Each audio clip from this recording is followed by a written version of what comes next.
بسم الله الرحمن الرحيم السلام عليكم ورحمة الله تعالى وبركاته كلنا وعند ودياشنا قيمة له ملو البو aad naga daawanaysan halkan waa channelka Goal 24 fadlan hadii aad nagu cusubtahay subscribe noo fadlan gambaleelka furo si aad u noqoto daawadaha ugu horeeya warbixinada halkan aynu soo gelino dabcan ay ku soo gaaraan kooxda kubadda cagta Atletico de Madrid ayaa soo xulatay xidigaha ay kaga hortagayda kooxda kubadda cagta ee Levante Thomas Lemar ayaa lagu wadaa inuu ku soo laabto garoomada kadib markii uu xidigan kooxda Atletico de Madrid ay tijaabada caafimaadka cudurka coronavirus ay ka qaaday iyadoo kooxda tababar Diego Simeone uu ku daray ninka reer Faransa ciyaarta caawa ay la qaadan doonaan kooxda Levante dhinaca kale Simon Fayesco ayaa seegi doona kulanka Sabtida maanta marka loo turay taxadar sabab uu la xiriirto muruq xanuun uu ka qabay subaxnimadii Jimcaha Jose Jimenez iyo Geoffrey Kondogbia ayaa sidoo kale joogi doona inkastoo Simeone uusan tababar la qaadan saaxiibadooda kale maalinnimadii Jimcaha hase yeeshee ciyaaryahan Yakin Crespo ayaa dhaawac soo gaaray intii lagu guda jiray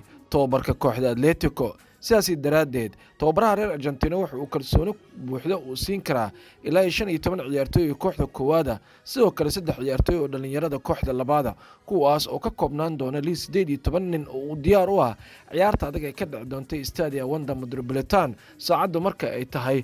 12 qadar 15 daqiiqo oo maqribnimo adiga Atletico de Madrid xidigaha u soo xulatay kulanka Levante waxaa qayb ka goolwalayaal Jan Oblak iyo Evo Garbage difaacyada waxay yihiin Jose Jimenez, Lodi, Philippe Montiero, Mario Hormonz, Alvaro Garcia iyo Ricardo Sanchez qadaxa waxaa ku wada jiri doona Geoffrey Kondogbia, Lucas Torreira, Koke, Thomas Lemar, Marcos Llorente iyo Vitello waxaa weerarka iska kaashan doona oo loo soo xulay ciyaarta adag ee caawa Joao Vallecas, Luis Suarez, Angel Correa iyo Sergio Camelo kuwaasoo dhammaantood ka qayb qaadan doono ciyaarta adag ee caawa wadanka Ingiriiska ayaa laga dhor sugayaa laba ciyaarood oo waaweyn gaar ahaan Derbyshire oo u dhaxeeya labada kooxood ee kala Liverpool Everton oo maanta balansan iyo kulanka xigo ee Arsenal martigelin doonto naadiga hogaaminaysa horyaalka ee la yiraahdo Manchester City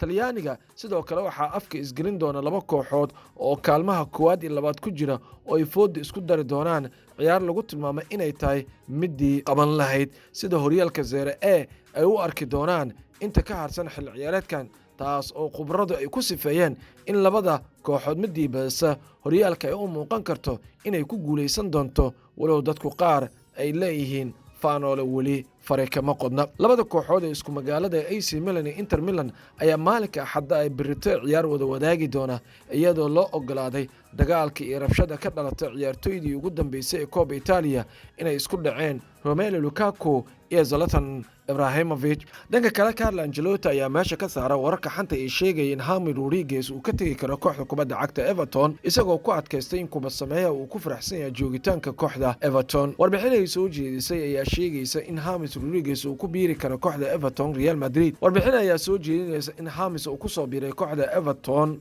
bishii September sanadkii hore inuusan ku faraxsaneen marxaladda tixgelineed uu kala soo tagay kooxda Real Madrid isagoona jeclaa in uu ku biiro Atletico de Madrid laakiin Carleta ayaa hoos u dhigay hadalkaas koor kulanka Sabtida maanta Derby Merseyside ay la ciyaar doonaan kooxda Liverpool waa hagaag wax dhiba kuma qaba halkan maalin kasta waan la hadlay isagu oo uu ku faraxsan yahay halkan kalsoonidiisa gelin ayuu maamulka Everton u hayaa kadib shirjir aid oo uu tababaraha reer Talyaani Carlo ku qabtay dalkaasi Ingiriiska dhibaatooyin yar ayay marka qaar dhacdaa kulanadii u dambeeyay waxaa ka soo gaaray dhaawac dhanka kubka laakiin hadda waa uu jir fiyoobi qabyaa xaqiiqdii waa uu fiican yahay halkan maxaa yeelay qof walbaba daryeel wanaagsan ayuu ka helaa isagoo ahaan taas way u fiican tahay ma aqaan haddii uu ka cabanayo cimilada halkan laakiin cimiladu waan ogahay inaysan ahayn cimilada ugu wanaagsan abid lagu noolaado laakiin waxaa jira waxyaabo badan oo u wanaagsan isaga jir ahaan iyo maskax ahaanba James ayaa dhaliyay 5 gool waxa uu bixiyay 3 caawin 17 kulan oo Premier League xilli ciyaareedkan uu ka soo muuqdo kooxdiisa ma jirto ciyaartooy Everton oo abuuray fursadaas oo ka badan 32 kamid ah uu ku jiray garoon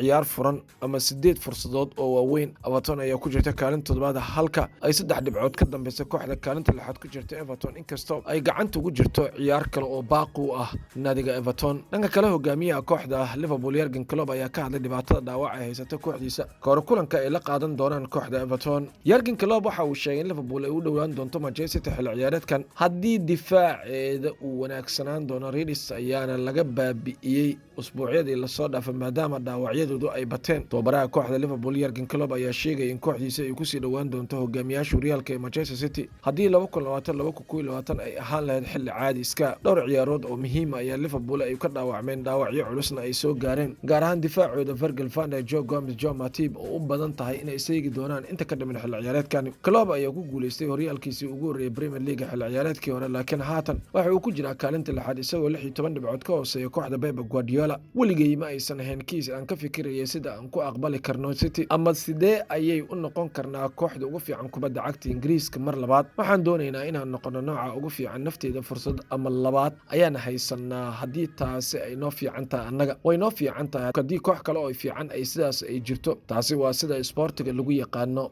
ma qaban karno wax ka badan sidii aynu ku noqon lahayn nooc ugu fiican nafteenna, waana taas waxa aan mar kale isku dayi doonno inaan koox ahaan noqonno. taasi awgeed waxaynu u badan tahay nasiib yar, dabcan xoog nasiib yar oo dhaawacyo ayaa jira, waynu ku sii dhowaan doonaa, taasi ayuu yiri. intaasi waxaa sii dheer in Diego Jota, Thiago Alcantara, Naby Keita, Fabinho, Joe Henderson, Alisson, Tanner,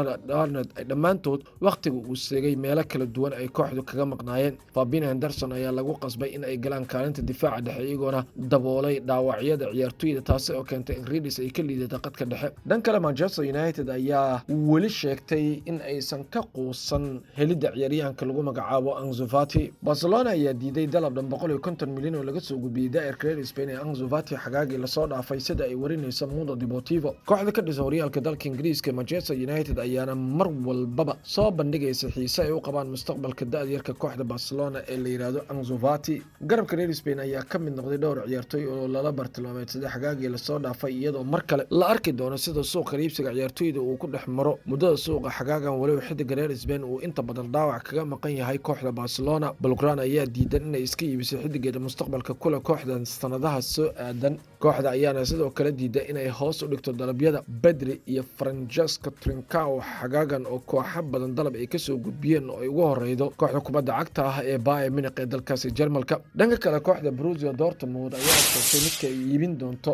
marka uu dhammaado xilli ciyaareedkan xidigaha Sancho ama Haaland midkood. naadiga waddanka Jarmalka ka dhisan ee BVP lagu naanaysa Borussia Dortmund waxa ay doonaysaa inay iska iibiso Sancho oo ay sii haysato waryahankeeda Erling Braut Haaland, sida uu qoray wargeys ka soo baxa waddanka Jarmalka kaasi oo lagu magacaabo Peel Sport. labada ciyaartoy waxaa lala xiriirinayaa kooxaha Manchester City, Real Madrid oo lagu daray United. sidoo kale Barcelona ayaa muujisay xiise ay u qabto Haaland. kooxda Borussia ayaana heli karta lacago badan maadaama ay yihiin xidigo sameyn ku yeeshay suuqa ciyaartoyda. Borussia Dortmund ayaa doorbidi lahayd inay iibiso Jadon Sancho islamarkaana ay sii haystaan Erling Haaland xagaagan, ayaa lagu yiri wargeyska Bild. kooxo badan oo Yurub ayaa si dhow ula socda horumarka labada xidig, laakiin Dortmund ayaa go'aankeedu waxa uu yahay inay sii haysato waryahanka ugu fiican waqtigan oo u dhashay dalka Norway, kaasi oo si xoogan ugu soo banbaxay kooxda Borussia Dortmund guulo waaweynna la gaaray.